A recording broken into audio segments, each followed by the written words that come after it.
May mga kalalakihan po na takot talagang mawala ang kanilang freedom and independence after marriage. Masyado silang nag-aalala na maging asawa or minsan pa nga maging ama.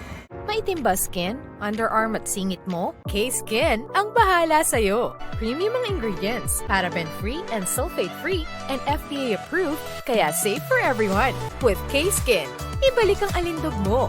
Huwag nang magpahuli. Hi guys! Welcome back to our channel. Kamusta po kayong lahat? Sana ay nasa mabuti po kayo. At sa mga hindi po nakakakilala sa akin, my name is Cheryl Ting. At kung bago lang po kayo sa channel na to, pwede po bang makahingi ng isang favor? To please consider to subscribe dito po sa ating channel. And also, huwag niyo na rin po sanang kalimutan i-like and follow ang ating Facebook page official and also ang ating TikTok account, Cheryl Ting. Maraming salamat po. And for today's videos, another concerned video po ang sabi niya is, how about someone who been with you for a long time and still not marrying you? So, question po ito galing sa aking TikTok follower. Alam niyo po, hindi lahat ng kalalakihan ay ready talagang magpakasal. May mga kalalakihan po na takot sa salitang kasal. Ano nga bang dahilan kung bakit may mga lalaking ganito?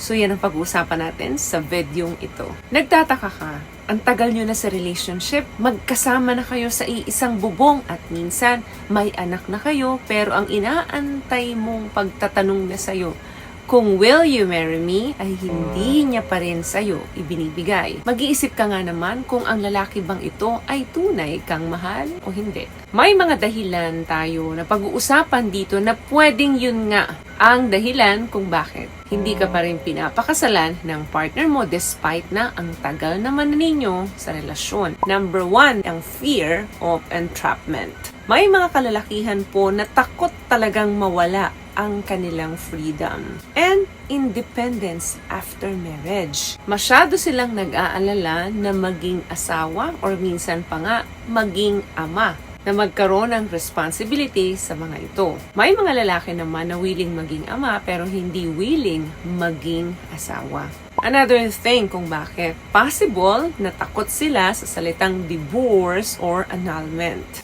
Mas madaling hiwalayan kung hindi kayo kasal. Pag hindi kayo nagkaintindihan, hindi kayo nagkasundo, madali ninyong mahihiwalayan ang isa't isa. Yan po ang ibang katwiran ng mga kalalakihan na takot magpakasal. Napakahirap, magastos, matagal na proseso, pag nag-file ka nga naman ng annulment. Nag-aalala din sila na baka mabawasan ang kanilang assets and facing legal battles. Another thing, lack of a clear why.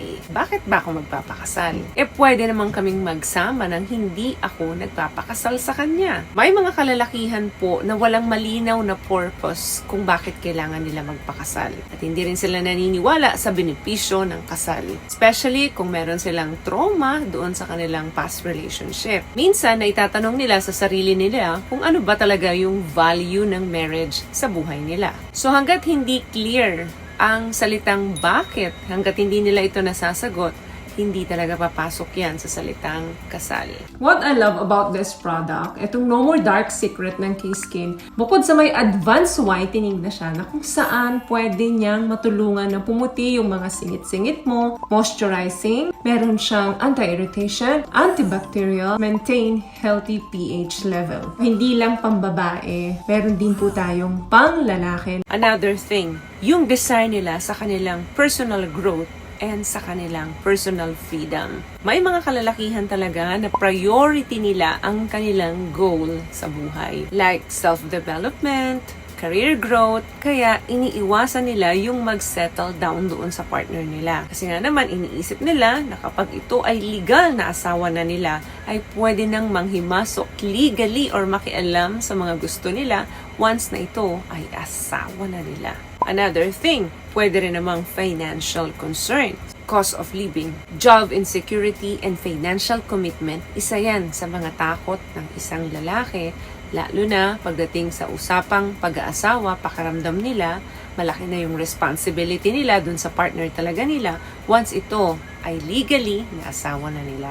Minsan naman, may mga kalalakihan na talagang pinapriority nila ang kanilang financial stability bago pa sila pumasok sa salitang kasal. Alam niyo po, mas less kasi ang pressure sa mga kalalakihan kapag wala ang salitang marriage. Yan po kasi ay maituturing na title nating mga babae once tayo ay kinasal doon sa mga partner natin. Meaning, lahat naka-formalize na sa relationship pag kayo ay mag-asawa na. Kasi socially acceptable na po ang mga karapatan ng bawat isa once kayo ay nagpakasal na.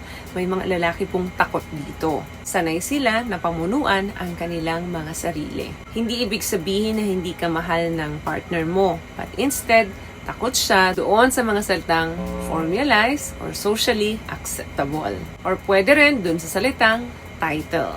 So, may natutunan ka ba sa mga napag-usapan natin dito ngayon? At kung nagustuhan mo ang ating video, please give it a thumbs up, comment down below, and also share this video na rin po sa mga kaibigan na sa tingin yung matutulungan ng video natin.